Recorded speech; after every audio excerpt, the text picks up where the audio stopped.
Snow had been falling since morning, a steady white veil across the prairie, softening the sound of everything except the wind that pressed against the wooden walls of Amelia Whitford's cabin. Inside, the fire had burned low, its glow barely lifting the shadows that clung to the corners.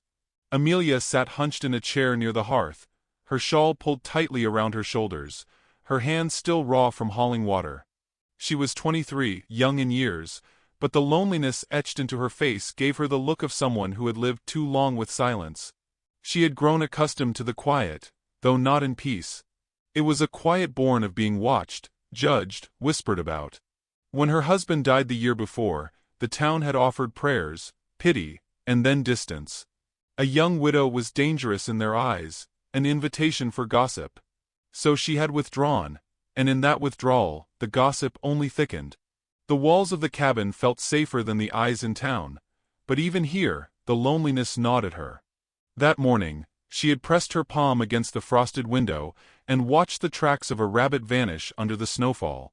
She had thought to herself, even the smallest creature leaves a mark in this world. But she feared hers was fading, erased as easily as those tracks. The knock came just as the light began to thin, heavy and deliberate, rattling the door in its frame. Amelia startled upright, her shawl slipping from her shoulders. Few came this far in the storm, fewer still to her door. She hesitated, heart quickening. Another knock, deeper this time, carried through the timbers like the sound of a drum. She unlatched the door with trembling fingers, and the storm burst inside with a sweep of snow and air so cold it bit her throat. And there he stood, a giant of a man, shirtless despite the blizzard, his chest broad and bronzed, his long hair streaked with white like snow woven into night. His eyes, dark as riverstone, held no apology for arriving this way. In his arms, swaddled in worn cloth, lay two newborn infants, their cries faint against the roar of the wind. For a moment Amelia could not breathe. The sight was unreal, like a vision brought on by hunger or fever. The man's voice broke through her disbelief, low and roughened by weather and years. "You need a husband," he said, his words deliberate, the cadence heavy with an accent that marked him Apache. He shifted the bundles in his arms, the wail of one child rising. "And my daughters need shelter." Amelia's lips parted, but no words came. She could only stare at him, at the children pressed against his bare chest, their tiny fists clawing at the air for warmth. The snow thickened at their feet, the wind tugging at the edges of the cloth. I don't understand," she whispered, her voice almost lost in the gale. The man stepped once into the threshold, his sighs filling the doorway, the storm haloing him. He smelled of smoke and pine, of earth carried in from a distance. He did not repeat himself. Instead, he looked at the fire behind her, then down at the infants. His silence spoke more than his words. This was not a request but a truth laid bare. Amelia's heart clattered in her chest. The town's voices filled her head. She was always too quick to invite scandal. She doesn't know her place. She has no husband, no protector. And now here stood an Apache warrior, asking entrance not for himself, but for the two small lives he carried. Her eyes dropped to the nearest child, whose cry weakened into a whimper. Something deep inside her shifted, a tug she could not deny. Against every cautious thought, she stepped back, pulling the door wider. "Come in," she said, though her voice trembled. The man entered without ceremony. Snow swirled after him before she pressed the door closed. The wind's howl was muffled, leaving only the crackle of the fire and the tiny cries of the children. The giant crouched near the hearth and unwrapped one bundle, revealing a face red from cold, eyes squeezed tight. He extended the child toward the fire's warmth without asking for her help. The other twin squirmed against his chest, a faint, fragile sound. Amelia hovered near the table, uncertain, her breath caught between fear and pity. She wanted to ask questions. Who was he? Where was their mother? Why her? But none would leave her mouth. Instead, she fetched another log and laid it on the fire, the flames leaping higher, spilling gold across his shoulders. The children's cries softened, their limbs twitching less. The man, still silent, watched them as though the rest of the world no longer existed. His profile, carved by firelight, was hard and solemn, yet softened when he touched the infant's cheek with a finger as careful as breath. Amelia studied him in that moment. She saw not just his size, not the strangeness of his presence, but the grief threaded in the white of his hair, the loneliness in his silence. She thought of her own silence, of the weight of being judged for things beyond her control. Perhaps, she wondered, this man knew the same exile. Still, fear lingered. "The town will not stand for this," she said finally, her voice firmer than she felt. "They'll—" She stopped, unable to form the end of the thought. The man did not look at her. His gaze stayed fixed on the twins. He spoke only one word, low and certain. "Let them try." The room stilled. Amelia's breath caught. Something in his tone told her he had lived long under the weight of rejection, and would bear it again if needed. Yet here in her cabin, he had chosen to set that burden down, if only for a night. Snow pressed harder at the walls. The twins drifted into restless sleep, the fire warming the air between them. Amelia felt herself drawn closer, though she did not move. She saw the faint tremor in the man's hand as he held one child, the exhaustion hidden in the set of his shoulders.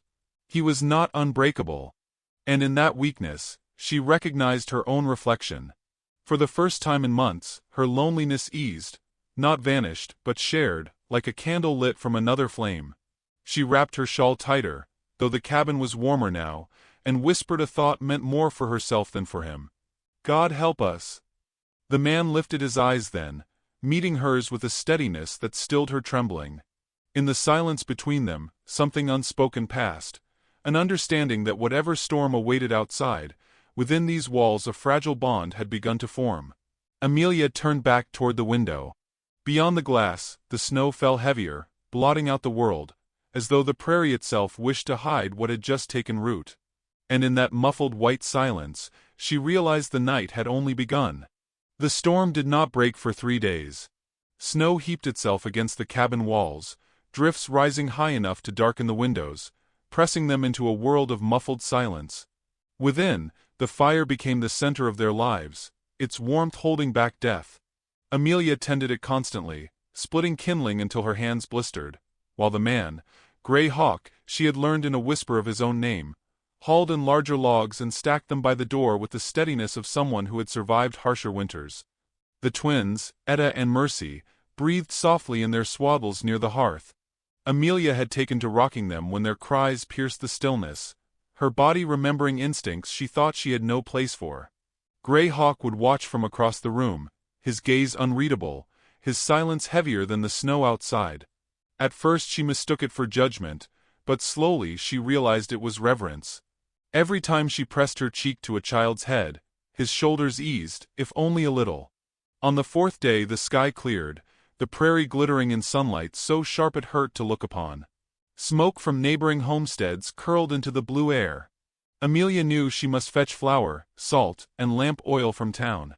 Gray Hawk said nothing when she pulled on her wool cloak, but when she opened the door, she found he had already left a fresh deer carcass hanging on the beam. He had gone at dawn, barefoot in the snow, and returned without asking for thanks. She whispered it anyway as she passed him, and though he did not answer, his eyes lingered on her as if the word itself carried weight. The walk into town was harder than she had imagined.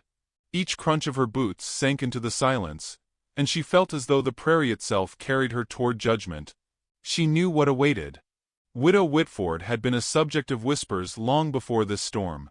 Alone in her cabin, she had been pitied. But now there would be more than pity. The bell over the general store door jingled sharply as she entered. Conversation faltered. Men leaning on counters and women clutching baskets turned their eyes toward her, curiosity sharpening into something else. Ruth Calder was the first to speak, her voice carrying like a knife. "Well, look what the storm blew in. Widow Whitford. Thought maybe you'd frozen solid out there with your new company." Amelia stiffened, forcing her chin higher. She did not reply, but moved toward the flour sack she needed. Behind her, low laughter rippled. Jeb Rollins, tall and broad with a smirk he wore like a badge, stepped forward. "Tell us, Amelia. Does he speak, or does he just grunt? Hard to imagine what business a woman like you has with a savage in her cabin." A flush rose to her cheeks. She lifted the flower, set it on the counter, counted out coins with careful fingers. "I came for supplies," she said evenly, though her throat burned. "Not gossip." The storekeeper, Mr. Lyle, shifted uncomfortably but said nothing. Ruth gave a sharp laugh. "Supplies," she says. "Well, I suppose even an Apache has to eat. Or perhaps you're feeding his brats now too." The word brats struck her like a lash. Amelia's hand tightened on the edge of the counter. For a moment she nearly turned, nearly shouted. But she swallowed it down. Her husband had once told her silence could be a kind of strength. She gathered her purchases and left without answering. Outside, the air was bitter, but the gossip followed her like smoke. At the well, two women drew buckets and turned their backs as she approached. A man passing with a wagon gave her a long, hard stare. By the time she left town behind, her cheeks burned not from cold but from shame. Back at the cabin, Grey Hawk waited, splitting logs with a steady rhythm. He glanced up when he saw her burden, then the shadow in her eyes. He did not ask, and she did not tell. Instead, she moved past him, set the sack by the table, and busied herself with arranging jars. Yet later, when the twins fussed, she found his eyes resting on her with something almost like understanding, as though he knew exactly what had been said. That night she lay awake long after the fire burned low, listening to the wind carry faint echoes from the prairie. She wondered how long before those whispers reached her door. Her loneliness had once been her shield, but now it was a wound for the world to press. The days stretched. Grey Hawk trapped rabbits, leaving one skinned neatly on the table each morning before tending the twins. Amelia began to notice the small ways he eased her burdens. When she went for water, the pail was already filled. When she reached for wood, the stack had grown higher. He did not claim these gestures, did not expect her gratitude, but they carved a strange kind of peace between them. One evening she caught him watching her as she sang to Etta, a soft hymn her mother had taught her. The fire painted his face in gold and shadow. His eyes, usually so guarded, softened with something unspoken, and Amelia faltered on the last line, her throat tightening. She looked away quickly, pretending to busy herself with the swaddles. The silence afterward was heavy, not hostile but fragile, as if both feared breaking what had begun to grow. Still, the whispers gnawed at her. On her next trip to town, Ruth's laughter echoed in her ears, sharper than the cold. The sheriff himself stopped her near the store, his hand on her arm, his gaze full of pity. "Amelia," Sheriff Collier said, his voice slow and weighted, "you're a good woman, but you're courting trouble. Folks won't look kindly on this arrangement. You best think on what's right, for you and for the town." She nodded stiffly, not trusting herself to answer. When she returned home, her hands shook as she set down the sack of salt. Grey Hawk glanced at her, then at the twins. Still he said nothing.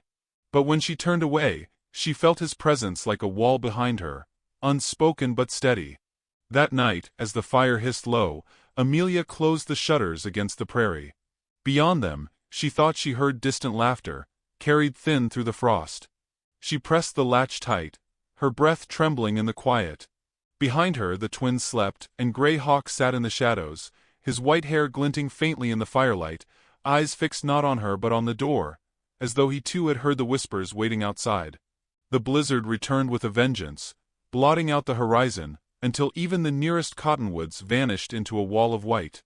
The cabin groaned beneath the wind, snow seeping through cracks Amelia had never noticed before. She stuffed rags into the gaps, her fingers numb, while Grey Hawk braced the roof with beams he had dragged in from the shed.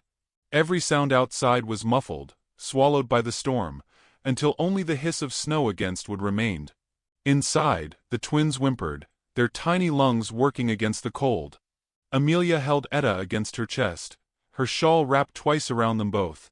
Mercy lay in the cradle Grey Hawk had built from rough pine, swaddled in every scrap of cloth Amelia could spare. The children's breaths were shallow, fragile as candle flames. She rocked gently, humming the hymn her mother had once sung to her, though fear pressed hard against her ribs. Grey Hawk moved with a quiet purpose, bringing in more wood, then kneeling by the fire to coax it higher. When the flames rose, he reached for the iron pot, filling it with snow to melt. Amelia watched him in the flickering light, the long lines of his shoulders bending toward the task. For all his strength, she saw exhaustion in the slump of his back, the weight of responsibility heavy on him. She thought of the gossip in town, the way Ruth and Jeb had spat his presence like poison. But here in this storm it was his silence and steadiness that held the walls upright. That night the food dwindled. Amelia counted only 2 rabbits left, their meat thin on the bone. She stared at them on the table, her throat tight. Gray Hawk noticed, though she tried to hide it. The next morning, he left at dawn, slipping out into the storm without a word. Amelia paced the cabin in his absence, the wind shrieking against the walls, every moment stretching taut with worry. She imagined him buried under snowdrifts, imagined the twins fatherless, and herself with nothing but a dwindling fire. Hours later, when the storm eased, she saw him staggering back, a deer lashed across his shoulders, blood frozen dark against the hide. She ran to the door before she could think, pulling it wide to steady him as he entered. He collapsed the carcass onto the floor, his chest heaving, skin streaked with frost. Their eyes met briefly, her gratitude unspoken but fierce, before he turned to tend the kill with hands practiced and swift. Together they worked. She salted the meat, set strips to dry near the fire, boiled bones into broth. The rich scent filled the cabin, banishing the ache of hunger. When she lifted a spoonful to Gray Hawk, pressing it gently into his hand, he paused before accepting. He sipped, his gaze never leaving hers, and for the first time she felt not shame but strength in the act of giving. Days folded into one another. Survival became a rhythm. Chop, mend, cook, tend. Yet small gestures broke through the monotony. One evening she discovered her water bucket already filled, though she had not left the cabin. Another morning she found her shawl carefully mended where it had torn, the stitches coarse but steady. These quiet mercies spoke louder than words, weaving threads of connection she could not deny. Still, the outside world pressed close. At the well in town, Jeb Rollins cornered her again, his breath thick with whiskey. "You think he'll stay?" Jeb sneered, leaning too near. "He'll use you till spring, then leave you with his half-breed whelps. And you'll deserve every stone they throw." Amelia's throat burned, but she said nothing. Instead, she lifted her bucket and walked past him, her back straight despite the tremor in her legs. His laughter followed, cruel and sharp, but she kept her silence. When she returned home, Gray Hawk studied her face, his eyes narrowing slightly. She busied herself with folding cloth, unwilling to share the venom she had swallowed. Yet she sensed he already knew. That night, after the twins finally slept, Gray Hawk began teaching her how to skin a rabbit. His hands, large and scarred, guided hers with patience, showing where to press the blade, where to peel. She flinched at first, but his calm steadiness steadied her in turn. By the end, the work felt almost sacred, an act of defiance against hunger, against those who wished her to fail. When she set the knife aside, her hands smeared red, she felt stronger than she had in months. Later, as the fire dimmed, Amelia rocked Mercy, her voice low and trembling with a hymn. She did not realize Gray Hawk was standing in the doorway, until she saw his shadow flicker on the wall. He said nothing, but his gaze was fixed on her, softened by something she could not name. For a heartbeat, she felt as though the song bound them together, carrying both their sorrows in its quiet melody. She faltered on the final note, her chest tightening, but the silence that followed did not feel empty. Winter ground on, relentless. Some nights the cold pressed so fiercely that frost rimmed the inside of the windows. Amelia would wake to find Gray Hawk already tending the fire, his breath a white plume in the dark. Once she caught him asleep in the chair, the twins curled on his chest, his arms wrapped protectively around them. The sight made her throat ache with something she dared not speak. Yet even as the storm raged, Amelia felt the pressure of the town's eyes. Whispers crept into her dreams, Ruth's laughter, Jeb's sneer, the sheriff's pity. She feared spring not for its thaw, but for the reckoning it would bring. Still in the cabin, the four of them endured, each day stitching them tighter together, though no word of it was ever spoken. On the coldest night yet, a roar of wind tore a shutter loose. The cabin shook, the door rattled, snow blowing in through the crack. Amelia rushed to cover the twins, but Gray Hawk was already at the door, bracing it with his body, the storm battering against his bare skin. She clutched the children close, heart pounding, the howl of the blizzard drowning him. For hours he stood there, unmoving, until the gale at last began to ease. When dawn broke pale and thin, Amelia found him slumped against the doorframe, snow caked in his hair, his body rigid with cold. She reached for him, her hand trembling as it touched his arm. His eyes flickered open, dark and weary, but he managed the faintest nod before sinking into the chair. Amelia drew the blanket around his shoulders, her breath unsteady. For the first time, she saw not just his strength, but the cost of it, the toll survival exacted. And as she looked at him, a thought, unbidden and frightening, took root. If the town came for them, if the whispers became more than whispers, she did not know which she feared more, their hatred or the thought of losing him to it. When the storm finally broke, the prairie glittered beneath the sun, sharp and dazzling, as though the world had been washed clean.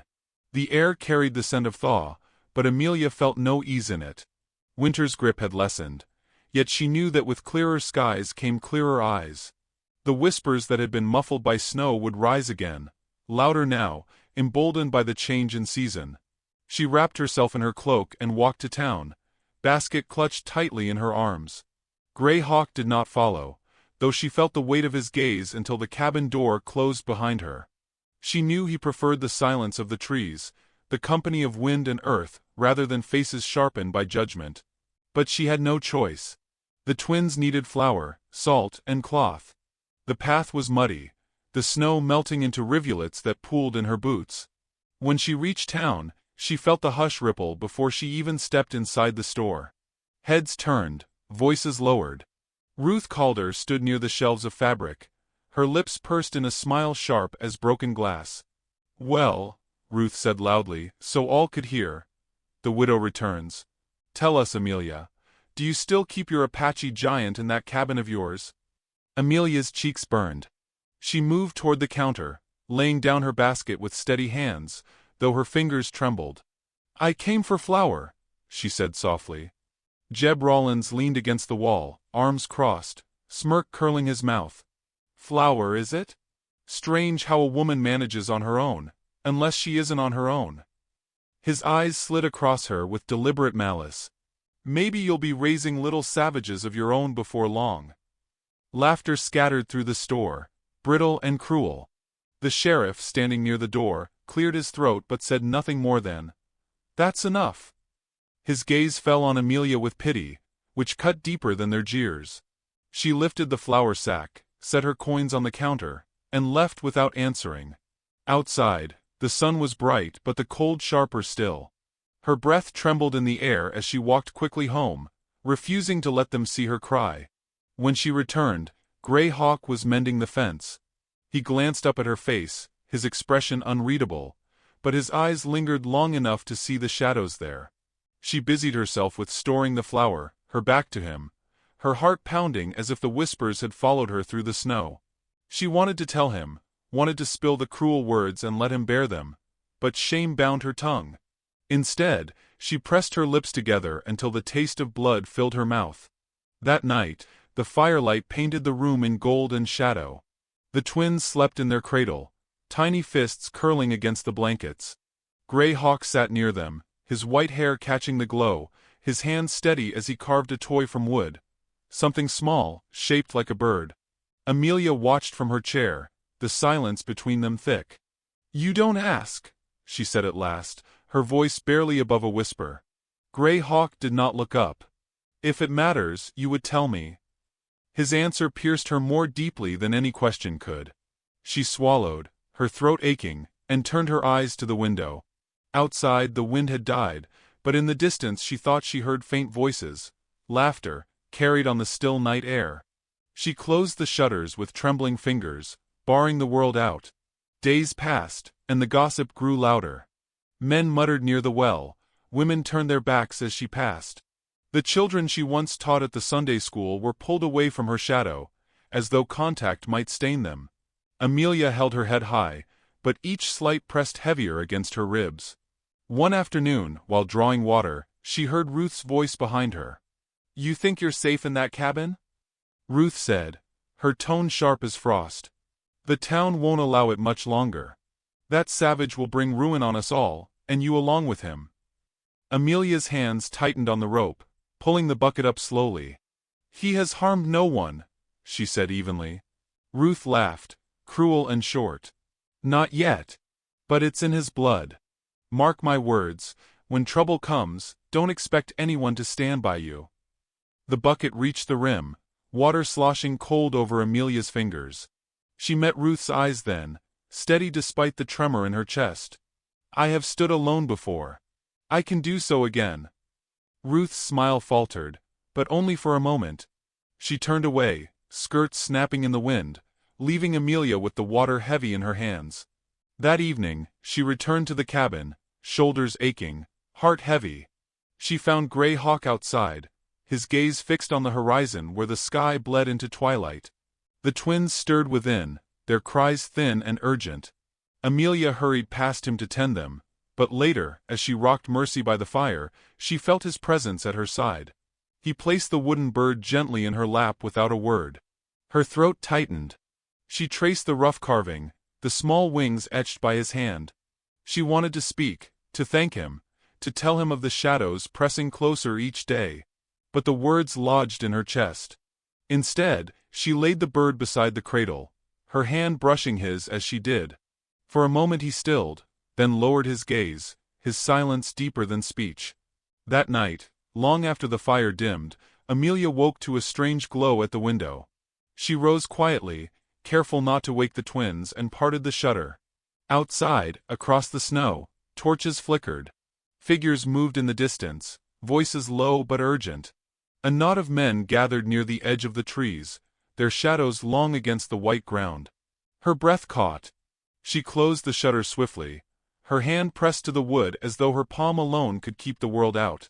The whispers had grown legs, had gathered fire, and now stood just beyond her door. The glow of torches wavered against the snow, their light shifting across the cabin walls like restless spirits.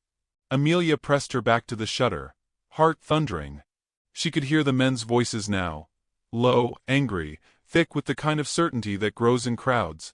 The twins stirred, their cries rising in fragile protest. Grey Hawk rose from his chair without haste, his broad shoulders cutting across the firelight. He crossed to the door, lifted the bar, and stepped outside into the bitter night. Amelia wanted to cry out, to pull him back, but her breath lodged in her throat. Through the crack of the door, she saw him step into the snow, bare-chested despite the cold, his white hair glinting like frost in the torchlight. In his arms, he carried the twins, their swaddles glowing pale against the dark. The men fell silent at the sight, their anger faltering as the cries of infants pierced the night. Jeb Rollins stepped forward, torch raised high, his face twisted in scorn. "You can't stay here. This land ain't for the likes of him. You shame yourself, Amelia, bringing him under your roof. We won't stand for it." Amelia's legs trembled, but something stronger than fear carried her forward. She pushed open the door and stepped out into the snow, her cloak whipping in the wind. She moved to Grey Hawk's side, her hand finding his arm. The twins whimpered between them, their cries threading the silence. She lifted her chin, meeting Jeb's sneer with steady eyes. "This is my home," she said, her voice shaking but firming with each word. "And those children are under my care. If you would drive him out, you drive us all." The torchlight flickered across the men's faces. Some shifted uneasily, their anger dimmed by the sight of the infants. Sheriff Collier pushed forward, his voice low. "Amelia, you know what you're doing? The town won't forget." "I know," she said. The wind bit at her cheeks, but her voice held. "And I do not care. These walls have heard my prayers, my grief, my silence.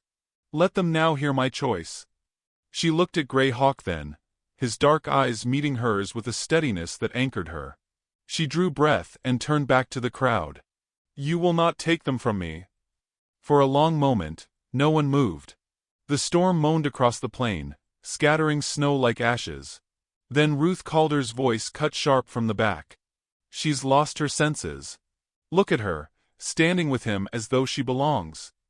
But the words rang hollow against the cries of the twins. One of the men lowered his torch, then another. Unease spread like cracks in ice. The sheriff's shoulders sagged, his hand dropping to his side. "Enough," he said at last.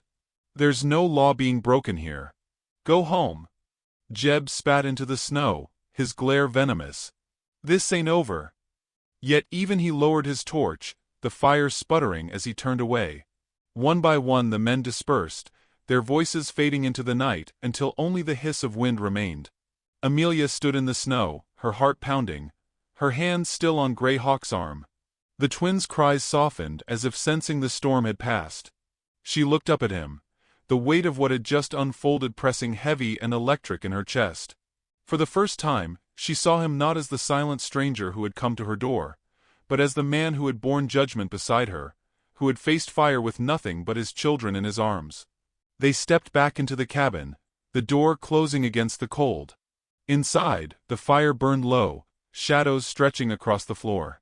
Amelia laid her hand on Greyhawk's chest, feeling the steady thrum of his heart beneath her palm. Her own trembled, but she did not pull away. He covered her hand with his touch rough and warm, his silence deeper than any vow. The twins quieted in their cradle, the wooden bird resting beside them. Outside, the torches had left blackened patches in the snow, reminders of how close the fire had come. But within the walls there was only warmth, only breath, only the fragile, unspoken bond that had taken root. Amelia sank into the chair, her shawl falling loose around her shoulders. She watched as Greyhawk knelt by the fire, feeding it carefully, his profile carved in gold light. He did not speak, yet his presence filled the room with a steadiness that reached her bones. She thought of the whispers, of Ruth's sharp tongue, of Jeb's sneer, but they seemed distant now, like echoes fading into the dark. She had chosen, and in that choice, something within her had shifted. No longer the widow whispered about, no longer the girl who carried shame like a chain. She was a woman who had stood before fire and spoken. A woman who had claimed her own shelter. The night deepened, the wind easing. Amelia rose, crossing the room with slow steps. She paused behind Greyhawk, her hand brushing his shoulder lightly. He turned, his eyes catching hers, and for a moment the world seemed to still. Neither spoke, but in that silence lay something stronger than words. An understanding forged by survival, by judgment endured, by the fragile cries of children in the snow. Outside, stars pricked the sky, their light sharp and eternal. Inside, the cabin glowed with the small fire of endurance. Amelia looked at the twins, then at the man beside her, and felt the truth settle in her chest. She was no longer alone. And yet, as the fire crackled low, a shadow lingered at the edges of her thoughts, the memory of Jeb's voice, hard and certain. "This ain't over." She drew the bar across the door, her hand steady, her breath slow. Whatever storm still waited beyond the horizon, they would face it together. But in that moment, in the fragile shelter of the cabin's heart, she let herself rest in the quiet, knowing tomorrow would bring its own reckoning.